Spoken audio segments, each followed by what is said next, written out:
float through the sunlit days.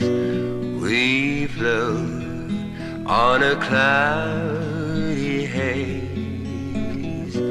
We hope that the day won't end, but then the truth comes clear. Why are you staring at the light? You can't remember how long you've been staring. It could have been hours. There's a dryness in your mouth, and your heart seems to be beating very fast. Your skin feels warm to you. In fact, you feel flushed over the whole surface of your body. A great feeling of well-being. Usually you don't have much confidence in yourself, but now you feel very sure of yourself. Now you're thinking about skiing. Your mind jumps from one idea to another. Remember how much trouble you had with your skiing last time you were out? Now you have physical agility. You have grace.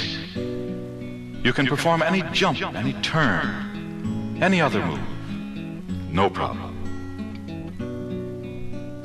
You have never felt so rested.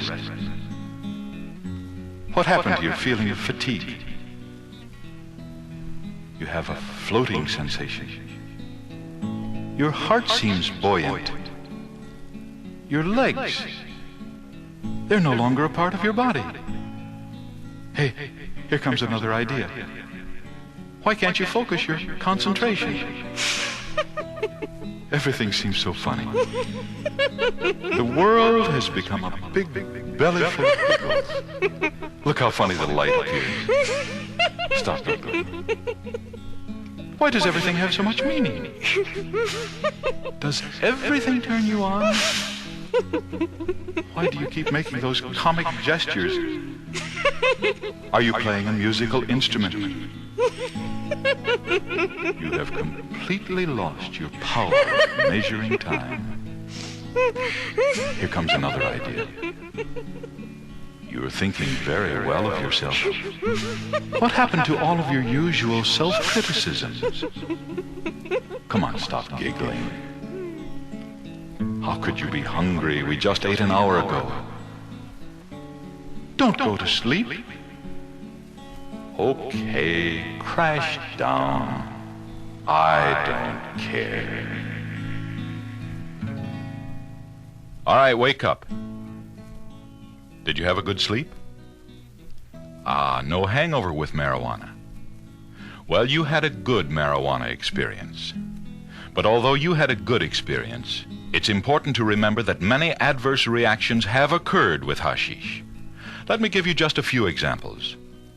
A doctor, after smoking hash, felt that he was dying, and he heard a voice saying over and over again, "You are getting worse.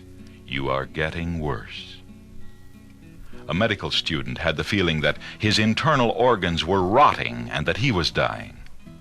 A 20-year-old woman felt that she had merged with the universe and no longer existed in a spatial sense. A college boy developed panic feelings that he was a homosexual. A high school girl developed a fear that something evil would happen to her, and this feeling continued for several weeks. Add to these experiences the fact that in high drug usage areas in California, more persons report to physicians and medical centers for adverse reactions to marijuana than for any other drug. Don't let anyone tell you that marijuana isn't dangerous. True, there are some grades of marijuana that you could puff all day and feel no serious side effects. But with other grades, you could freak out the first time. It all depends upon the amount of THC. With both LSD and THC, the amount needed for a trip is extremely small. Both doses are measured in micrograms. To better understand how much a microgram really is, let's relate it to a pound.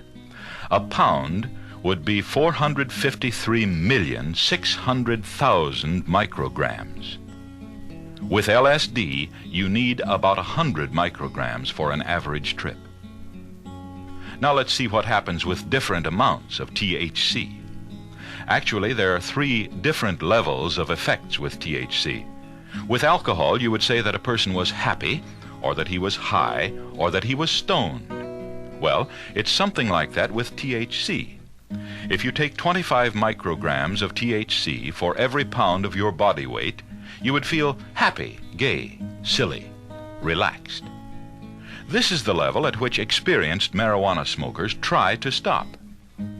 Now, if you increase the dose from 25 to 100 micrograms per pound, you start to get high. Colors become brighter, hearing seems keener. The body becomes lighter, and your ability to judge time is completely disrupted. Increase the dose to 200 micrograms and you're on an LSD-type trip, including illusions, delusions, and hallucinations. Thus, the dangers increase as the amount of THC increases. Some people have suggested that if you legalize marijuana, you could regulate the amount of THC, and thus things would be improved over the current situation. They would suggest that you could add warnings and regulations, as is now done with tobacco or alcohol. But the problems with tobacco and alcohol are quite different from those with LSD and THC.